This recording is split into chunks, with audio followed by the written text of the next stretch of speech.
बिहार की धरती से अखिलेश यादव ने यूपी के हालात पर बड़ा बयान दिया। उन्होंने कहा कि योगी की बातों पर भरोसा करना मुश्किल है, क्योंकि उनके अनुसार यूपी में किसानों को खाद तक नहीं मिल पा रही है। उन्होंने दावा किया कि यूपी की जनता पहले ही बीजेपी को नकार चुकी है। अखिलेश ने चुनौती देते हुए कहा कि यूपी ने उन्हें अवध से हराया, अब बिहार की जनता उन्हें मगध में हराएगी। उन्होंने कहा कि बिहार के लोग सच जानते हैं और बदलाव का समय आ चुका है। नोएडा की साइबर क्राइम टीम ने बड़ी कार्रवाई करते हुए निवेश ठगी के साथ पीड़ितों को करोड़ों के नुकसान से बचा लिया। खबर है कि कमिश्नर लक्ष्मी सिंह के निर्देश पर टीम ने I4C और NPCI की मदद से साइबर और वित्तीय डाटा का विश्लेषण किया। साइबर कमांडो सचिन धामा के निर्देश में संदिग्ध लेन देन और फ्रॉड नेटवर्क की पहचान की गई। तमिलनाडु, गुजरात, तेलंगाना, ओडिशा और राजस्थान के पीड़ितों से तुरंत संपर्क कर उन्हें ट्रांजैक्शन रोकने को कहा गया, जिससे बड़ा नुकसान टल गया। कई बैंक खाते फ्रीज कर दिए गए और आरोपियों पर कार्रवाई जारी है। साइबर कमांडो के नेतृत्व में एक टीम गठित की गई थी, जो I4C और NPCI से समन्वय स्थापित कर जो रिपोर्टेड क्राइम्स हैं उनके आधार पर इंटेलिजेंस डेवलप कर रहे थे कि फाइनेंशियल फ्लोज से क्या हम उन लोगों को पहचान सकते हैं जिनके साथ अभी भी इन्वेस्टमेंट क्राइम हो रहा है।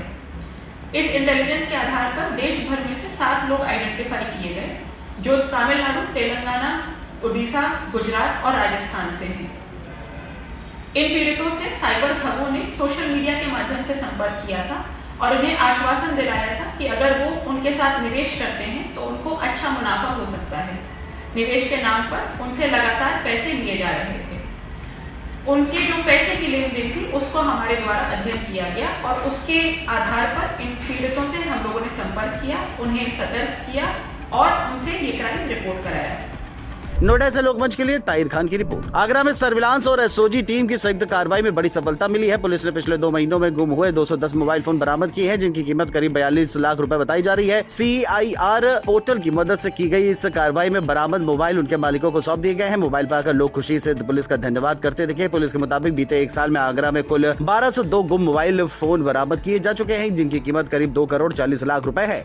DCP सिटी सैयद अली अब्बास ने टीम को सराहा है। इस साल में अगर हम बात करें तो लगभग 10 महीने में हमने 1200 प्लस मोबाइल बरामद किए हैं और लगभग अगर इनकी आप कीमत देखिएगा तो 2 करोड़ के आसपास इनकी कीमत होगी। निरंतरता से ये काम चलता रहेगा और आगे भी लोगों की इस तरह से सहायता करेंगे। आगरा से लोकमंच के लिए रविंद्र सेजवार की रिपोर्ट। गोरखपुर में यूनिवर्सिटी रोड पर एक अजीब स्थिति देखने को मिली, जहां दोपहर करीब 3:30 बजे गोरखपुर क्लब के सामने एक ई-रिक्शा बीच सड़क पर रुक गया।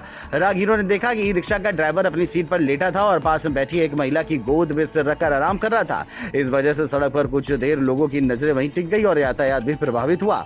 बाद में लोगों ने ड्राइवर को समझाकर सड़क खाली कराई। अमरोहा के टिगरी गंगा मेले में पुलिस ने सराहनीय काम करते हुए मानवता की मिसाल पेश की। भीड़ ने बिछड़े 60 बच्चों और 20 परिजनों को सुरक्षित उनके परिवार से मिलाया गया। पुलिस ने लगातार अनाउंसमेंट कर लोगों की मदद की। SP अमित कुमार आनंद के निर्देशन में 80 श्रद्धालुओं को उनके परिजनों से मिलाया गया। इस मदद के लिए परिवारों ने अमरोहा पुलिस का आभार जताया। घटना गजरौला कोतवाली क्षेत्र के तिगरी गंगा मेला की है। अमरोहा से लोकमंच के लिए इकबाल अंसारी की रिपोर्ट। बिजनौर के सालमाबाद गांव में उस वक्त हड़कंप मच गया जब एक किसान का शव खेत में मिला। परिजनों ने आशंका जताई कि किसान की मौत परिवार के ही 2 लोगों से पुराने जमीनी विवाद के चलते हुई है। वहीं सूचना पर पुलिस मौके पहुंची, शव को कब्जे में लेकर पोस्टमार्टम के लिए भेज दिया गया है। पुलिस ने मामला दर्ज कर जांच शुरू कर दी है और बताए गए लोगों की तलाश में जुटी है। फिलहाल घटना के कारणों की पुष्टि पोस्टमार्टम रिपोर्ट और जांच के बाद ही हो पाएगी। झांसी से खबर है, जहां भवानीपुर कोतवाली क्षेत्र के गांव सियानी खुर्द में किसान बनवाल सिंह की पानी में डूबने से मौत हो गई। वो खेत पर जाने के लिए तालाब के भराव से गुजर रहे थे, तभी फिसलकर पानी में गिर गए। साथ ही लोगों ने ग्रामीणों और प्रधान को सूचना दी। प्रशासन, पुलिस और गोताखोर मौके पर पहुंचे। लगभग 2 घंटे की तलाश के बाद उनका शव बरामद हुआ। घटना से परिवार और गाँव में गम का माहौल है। प्रशासन ने सहायता और कार्रवाई का आश्वासन दिया। झांसी से लोकमंच के लिए खुशबू मिश्रा की रिपोर्ट। बांदा से खबर है, जहां शहर कोतवाली क्षेत्र के एक नवविवाहिता का शव कमरे में दुपट्टे से लटका मिला, जिसकी जानकारी मिलते ही पुलिस मौके पहुंची। युवती की शादी सिर्फ 8 महीने पहले हुई थी। मायके पक्ष का कहना है कि घटना संदिग्ध है और आरोप है कि उसे नुकसान पहुंचाने के बाद कमरे में ऐसे ही छोड़ दिया गया। मेरे बड़े भाई हैं। क्या करते थे? वो LIC में DO का काम करते थे। क्या हुआ, आज कहाँ गए थे? और सुबह मैच खेलने गए थे, क्रिकेट खेलने के लिए गए थे GIC ग्राउंड। और तो मुझे लगभग 1 घंटे बाद इनके जाने के मेरे पास फ़ोन आता है कि बेहोश हो गए चक्कर खा के।